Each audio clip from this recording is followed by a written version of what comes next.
Watu wa Mungu, habari za mchana, na wasalimu kwa jina la Mwenyezi Mungu. Lakini namshukuru Mungu aliyetujalia neema na baraka na uzima tena, kwa neema yake na kwa uwezo wake na kwa nguvu zake. Kwa sababu kama ni kuishi kwetu, hatuishi kwa kuwa tuna nguvu nyingi ama tuna uwezo mwingi sana, ila zipo rehema za Mungu, upo msaada wa Mungu, huruma za Mungu ambazo zimekuwa sababu ya sisi kuwa hivi, ya kuwa hai, ya kuwa zima. Kwa namshukuru Mungu sana sana kwa ajili ya Jumatano ya leo na siku ya leo ambayo Mungu ametujalia tena kwa neema yake na kwa uwezo wake.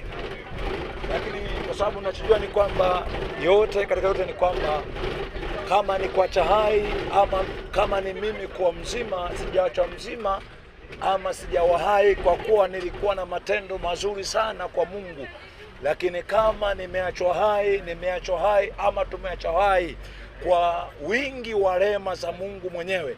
Ndio maana huenda kuna ndugu zetu ambao tulikuwa pamoja nao, huenda hata kama tupo pamoja nao, lakini wao wapo kwenye wanapitia hali mbalimbali za magonjwa, wengine walikufa, lakini bado Mungu ameona vema mimi na wewe tuwe hai ama tuwe hivi tulivyo. Ninachojua ni kwamba ni kwa rehema za Mungu, na wale kuto kuwepo ama kuto kuendelea sio maana moja kwa moja kwamba wao walikuwa na dhambi kuliko mimi na wewe. Lakini pamoja na hayo, Mungu ameona atupe zawadi ya uzima, atupe zawadi ya uhai kwa sababu ya rehema zake. Na tuaga mfano mara nyingi na maeneo kadha wa kadha kwamba inatokea ni pale ambapo mtu anakushonea nguo nyeupe, na ile nguo nyeupe amekushonea sio kama amekukopesha ama amekuadhimisha ili umrudishie, lakini yeye mwenyewe amekupa kwamba uendelee kuitumia. Alafu yule mtu ameshakupa ile nguo, akakuona ile nguo unaibebea mkaa, unaikatia mkaa, ama unafanya matumizi ambayo huenda ile nguo haitakaa katika hali ya ubora ambayo amekupa. Sasa atakapokuona unatumia hiyo nguo katika matumizi kama hayo, huyo mtu kwanza atavunjika moyo juu ya kukutendea tena na tena, ya kutenda jambo lingine na lingine. Kwa nini atavunjika moyo? Atavunjika moyo kwa sababu ya matumizi mabaya ya kile kitu ambacho alikuwa amekupa hapo mwanzo, alikuwa amekupatia. Sasa ni kwamba hivyo ndivyo ambavyo hata wanadamu tunakuwa tuko hivyo kwa Mungu. Kama nilivyosema kwamba uhai tulionao ni kama zawadi, na kama ni zawadi ambayo Mungu ametupa, ametujalia hiyo zawadi, kama ametupatia ni kwamba kuna jambo ambalo alitegemea kwamba yani kama ni zawadi ambayo aliyotupa, alitegemea kwamba atuone katika matumizi mazuri ya hiyo zawadi aliyotupatia ama aliyotujalia. Ya kwamba nasema kwamba hakuna kitu ambacho Mungu anakifanya kwa bahati mbaya. Hakuna jambo lote ambalo Mungu analifanya kwa bahati mbaya, lakini kila jambo ama kila kitu anakifanya kwa ajili ya makusudi yake mapana, ili kiweze kuleta faida kwa namna moja ama nyingine. Ndio maana hata Mungu mwenyewe amesema kwenye kitabu cha Isaya kwamba mimi ni Bwana Mungu wako, nikufundishaye ili upate faida. Anasema nikuongozaye kwenye njia kupasayo kuendea. Na anasema kwamba mahali fulani hapo anasema kwamba mawazo yake yapo juu sana kuliko mawazo yetu. Anasema na mawazo yake alionayo juu ya maisha yetu ni kwa ajili ya kutupa tumaini letu katika siku za mwisho. Anasema mawazo yake yapo juu sana. Sasa anasema nini? Kwenye kitabu cha Mhubiri ule mlango wa 12 mstari wa kwanza, anasema mkumbuke Muumba wako siku za ujana wako. Anasema kabla hajakaribia miaka masiku ambazo utasema kwamba sina furaha katika siku hizo ama sina furaha katika miaka hiyo. Na alivyosema kwamba mkumbuke Muumba wako siku za ujana wako, hakuwa na maana kwamba anaongea na vijana peke yao ama na kijana peke yake, lakini alikuwa anaongea na nafsi ya kila mtu na nafsi ya kila mtu na moyo wa kila mtu. Anasema kabla hajakaribia siku hizo mbaya, anasema mkumbuke, maana yake ungali bado ni mzima, ungali bado unaweza sema mkumbuke kwa namna gani? Mkumbuke kwa wewe kufanya yale ama kila ambacho alitaka ukifanye. alitaka uonekane, upatikane katika hicho. Na wanasema kabla hazikaribia siku zilizo mbaya. Ni siku gani hizo? Ni siku za maumivu na za mateso, kwa sababu kipindi cha mateso ama maumivu ni kipindi ambacho kipo, lakini neno la Mungu lenyewe ama Mungu mwenyewe anatufundisha kwamba tufanye mema, tutende mema, tufanye mema, tutende mema, ili angalau pale ambapo tutafikiwa na mabaya, kipindi cha maumivu na magonjwa, ili na mwenyewe uenda na mwenyewe atukumbuke. Lakini pia ni kwamba kama utakuwa umemkumbuka Mungu katika hali ya uzima wako, katika utere wako, uenda naye mwenyewe anaweza akakukumbuka. Lakini kama naye mwenyewe utamsahau, naye mwenyewe kipindi cha tabu zako, cha shida yako, naye mwenyewe atakusahau. Kwa kuwa maandiko yanasema kwamba maana pandacho mtu ndicho atakachokivuna. Sasa anasema nini katika yote ambayo unaweza nikaa nazungumza? Ni kwamba inatakiwa ufikiri ama uwaze kwamba Mungu amekuacha hai, amekuacha mzima, amekuacha kwa ajili ya nini? Kwa nini Mungu amekuacha hivyo? Je, kwamba wewe ni mwema sana, au kwamba wewe una sura nzuri, au kwamba Mungu anakutegemea sana wewe? Yani Mungu bila yeye Mungu bila sisi yeye hawezi. Kwa nini ametuacha hai, ametuacha wazima? Ni vyema tujue kwamba jambo lolote, tukio lolote ambalo linampata mwanadamu wa aina yoyote, tukio lolote liwe ni baya ama ni jema, lile ni fundisho ama ni indicator ya kutuonyesha kwamba lile tukio lililomtokea jirani yangu, lililomtokea yule, lililomtokea baba yule, mama yule, lile jambo linaweza likanitokea hata mimi. Sasa je, lile tukio, lile jambo kama hasa baya, litanikuta nikiwa na aina gani ya maisha? Litanikuta nikiwa na maisha ya aina gani? Kwa sababu hapa sina maana, kama nilivyosema kwenye kitabu cha Mungu, siku za ujana wako. Nimekwambia ongei na vijana peke yao. Anaongea na mtu yoyote yule, hata kama anaweza kaa anasema kwamba yeye ni mzee. Mungu ndiye mzee wa siku. Alikuwa hapo, yupo na atazidi kuwapo tena milele na milele. Nasema kwamba kwa nini Mungu amekuacha hai? Amekuacha hai kwa na Mungu kama Mungu mwenyewe ni mfanya biashara. Yaani kwamba jambo lolote ambalo anaweza kaa anafanya, kuna faida ambayo anategemea ya kwamba itokee kupitia wewe. Yaani kwamba wewe katika maisha yako ya uhai wako, uzima wako, kuna vitu ambavyo, kuna faida ambayo anategemea, angetaka kwamba ionekane, itokee kwenye maisha yako, izaliwe kwenye maisha yako.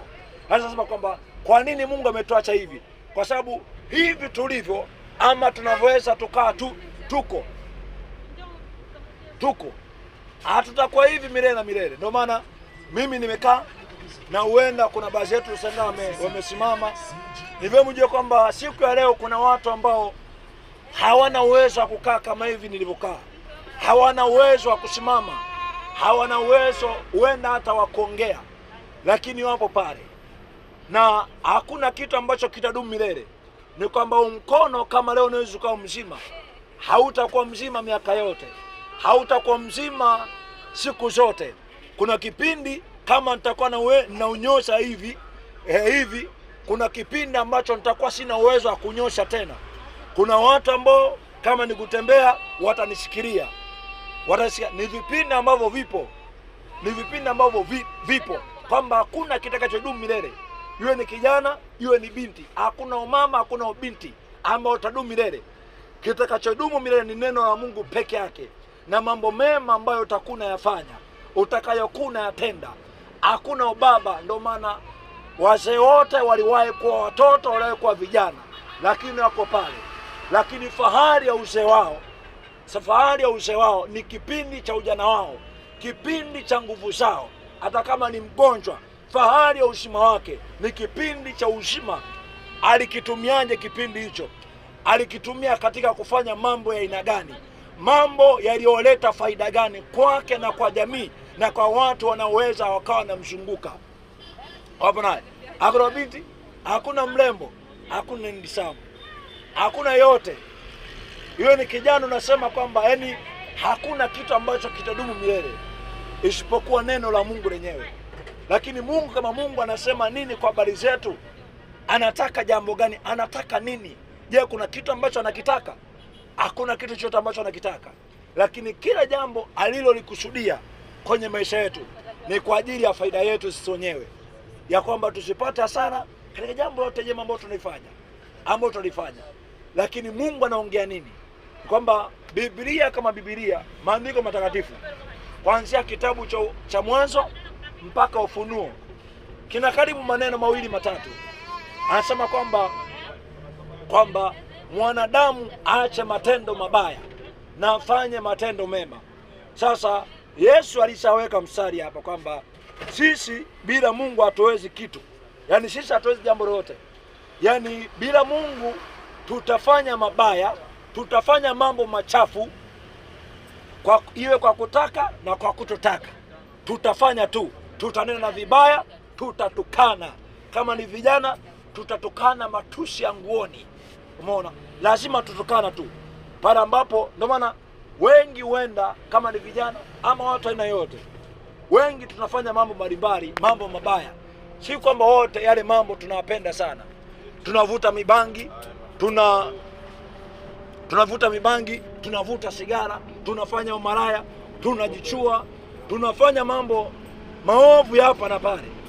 Siko na kwamba tunakuwa tunapenda kama vile vitu tunavipenda sana. Tunasema kwamba tunaendekeza ni miemuke ya zinaa, sijui mapenzi naendekeza. Siko na kwamba unapenda sana. Umeona? Wewe unazini, unafanya hapa na pale, mipombe, unavuta mibangi, unajichua, unafanya mambo mengi ya hapa na pale mabaya ambayo wewe mwenyewe kwa hiari yako hautaki kuyafanya, hautaki kuyatenda. Lakini unajikuta unafanya hivyo vitu, unafanya hayo mambo. Na siko na kwamba wewe unapenda. Unafanya hivyo kwanza kwa sababu umeshakosa msaada wa Mungu. Umeshakosa msaada wa Mungu ama neema ya Mungu itusaidiayo, ituwezeshayo sisi kufanya hata mema muda mwingine. Hata sisi kuishi maisha ambayo hakuna mtu yeyote ambaye anatushuhudia uchafu. Hakuna binti yoyote ambaye, hakuna mwanamke ambaye anatushuhudia kwamba jana nilizini naye, nilifanya naye maraya. Hakuna, hayupo. Kwamba hatuwezi kwa sababu tunaweza kwa sababu ya msaada wa Mungu, ya neno la Mungu lenyewe liliwezana kuponya namna zetu. Ni kwamba unakahitaji kamke kapili, sio kwamba kamke kapili kana maajabu yote kale. Kamke kapili unaenda na mke wako yupo nyumbani na wewe ana shida kivile, na hata kama ana mapungufu na wewe mwenyewe una mapungufu, unamvumilia na wewe mwenyewe anakuvumilia. Yaani kwamba kiufupi mnavumiliana. Yaani kwamba peke yako wewe mwenyewe mwanadamu kufanya vizuri, ni kweli kunaweza kukaa kuna maeneo ambayo unafanya vizuri, lakini hauwezi kufanya vizuri kwa ukamilifu wa neno la Mungu peke yako. Unahitaji msaada wa Mungu. Peke yako huwezi. Tunafanya vitu vingi sana. Changa una simu kubwa, una smartphone, labda unaingia TikTok, unasema kwamba nikaangalie dunia ilivyo. Ni kwamba unaangalia, unasema nikaangalie dunia ilivyo.